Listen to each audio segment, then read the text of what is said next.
Magandang araw! Sa video na ito, tatalakayin natin ang buod ng ika-47 kabanata ng Noli Me Tangere ni Dr. Jose Rizal na may pamagat na Ang Dalawang Senyora.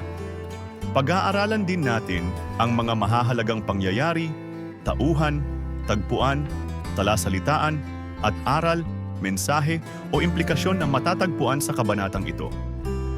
Makinig at manood ng mabuti dahil marami kayong matututunan mula sa makasaysayang akdang ito ni Rizal. Simulan na natin. Habang nagaganap ang mainit na labanan sa sabungan, si Doña Victorina at Don Tiburcio ay namamasyal upang tingnan ang mga bahay ng mga Indio. Naiinis si Doña Victorina sa tuwing hindi siya binibigyan ng galang ng mga nakakasalubong, kaya't inutusan niya si Don Tiburcio na mamalo ng sombrero, ngunit tumanggi ito dahil sa kanyang kapansanan. Habang naglalakad sila, napadaan sila sa bahay ng Alperes, kung saan nandoon si Doña Consolacion. Nagtagpo ang tingin ni na Doña Victorina at Doña Consolacion, at parehong matalim ang tingin ng bawat isa. Nagkaroon ng tensyon nang dumura si Doña Consolacion, na ikinagalit ni Doña Victorina. Sinugod ni Doña Victorina si Doña Consolacion, at nagkaroon ng mainit na balitaktakan. Inalipusta ni Doña Victorina si Doña Consolacion, habang sinagot naman ni Doña Consolacion ang kapansanan at pagpapanggap ng asawa ni Doña Victorina. Sa kasagsagan ng away, kinuha ni Doña Consolacion ang latigo ng kanyang asawa at sinugod si Doña Victorina, ngunit hindi sila nagkasakitan dahil namagitan ang kanilang mga asawa. Ang mga taong bayan at ang kura ay nakita ang pangyayari at tinangkang awatin ang dalawang donya. Tinawag ni Doña Consolacion ang kura na mapagbanal-banalang Carliston at nagpatuloy ang sigawan. Sinubukan ni Doña Victorina na utusan si Don Tiburcio na hamunin ng barilan ang Alperes, ngunit tumanggi ito. Dahil dito, nahablot ni Doña Victorina ang pustiso ng kanyang asawa. Matapos ang insidente, nagtungo ang mag-asawang De Espadaña sa bahay ni Kapitan Tiago, kung saan nakita nila si Linares na kausap si Maria Clara at ang kanyang mga kaibigan. Pinilit ni Doña Victorina si Linares na hamunin ang Alperes upang mapatunayan ang kanyang tapang. Sinabi ng Doña na kung hindi ito gagawin ni Linares, hindi siya karapat-dapat kay Maria Clara. Dahil dito, natakot si Linares at hindi malaman ang gagawin. Pagkatapos ng kanyang mga narinig, nagpahatid si Maria Clara sa kanyang silid. Umalis ang mag-asawang De Espadaña dala ang ilang libong piso bilang bayad ni Kapitan Tiago sa panggagamot ni Don Tiburcio kay Maria Clara. Naiwan si Linares na nag-aalala at hindi mapakali dahil sa kanyang gipit na sitwasyon. Dumako naman tayo sa mga mahahalagang pangyayari sa kabanatang ito.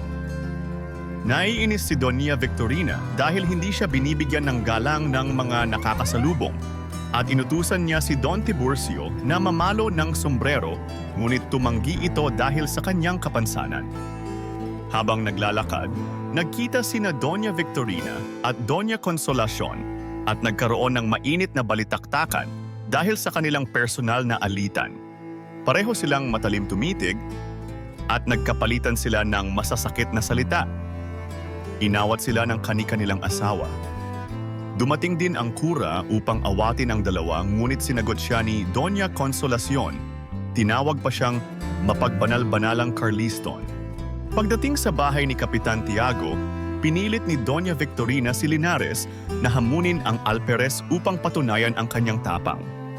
Binalaan niya si Linares na kung hindi ito gagawin, hindi siya karapat-dapat kay Maria Clara. Umalis ang mag-asawang De Espadaña, dala ang salapi na bayad ni Kapitan Tiago sa panggagamot ni Don Tiburcio kay Maria Clara, habang si Linares ay naiwan na puno ng alalahanin sa kanyang sitwasyon. Mga mahahalagang tauhan, Doña Victorina, isang mapagpanggap na Pilipina na nais maging katulad ng mga Espanyol. Siya ay madalas na nagpapakita ng pagiging dominante at mahigpit sa kanyang asawa, si Don Tiburcio. Nagkaroon siya ng alitan kay Doña Consolacion. Don Tiburcio, asawa ni Doña Victorina, isang peking doktor na may kapansanan.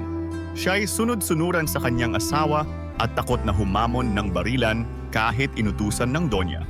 Doña Consolacion, isang babae na nakadungaw sa bintana ng kanilang bahay nang magdaan ang mag-asawang Don Tiburcio at Doña Victorina.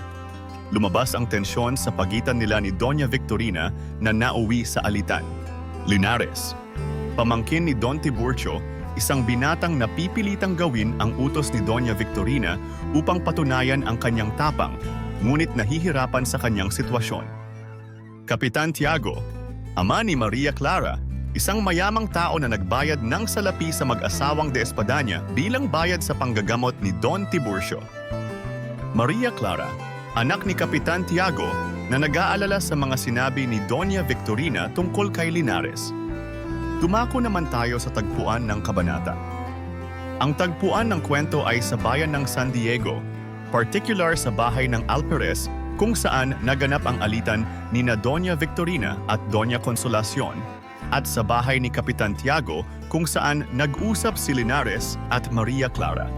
Ngayon naman ay talakayin natin ang mga talasalitaan sa kabanatang ito. Sabungan, isang lugar kung saan ginaganap ang labanan ng mga tandang. Kabayanan, terminong tumutukoy sa mga lugar na may maliliit na pamayanan o mga tahanan. Baston, isang patpat na ginagamit bilang suporta sa paglalakad o bilang simbolo ng kapangyarihan. Kapansanan, limitasyon sa pisikal na kakayahan. Dungaw, tumutukoy sa aksyon ng pagmamasid sa labas ng isang bintana o pinto. Titigan, isang uri ng communication na hindi gumagamit ng salita, kung saan tinitignan ng isang tao ang isa pa sa mata. Pag-alipusta, isang sitwasyon kung saan binabastos o inaalis ang dignidad ng isang tao sa pamamagitan ng mga salita o gawa. Kalsada, isang daanan para sa mga sasakyan, kariton, o mga taong naglalakad. At ngayon ay alamin naman natin ang ilan sa mga aral, mensahe o implikasyon na ipinakita sa nobela. Ang alitan sa pagitan ni na Doña Victorina at Doña Consolacion ay nagpapakita ng mababaw na competition at inggitan na nagre-resulta sa hindi makabuluhang alitan. Ang ganitong uri ng pag-uugali ay nagdudulot lamang ng kaguluhan at hindi pagkakaunawaan sa lipunan. Ang sapilitang pagpapatupad ni Doña Victorina ng kanyang kagustuhan kay Linares ay sumasalamin sa kanyang pagiging manipulatibo at mapang-abuso. Ipinapakita nito na ang labis na paghahangad ng kapangyarihan ay maaaring magdulot ng pagdurusa sa iba.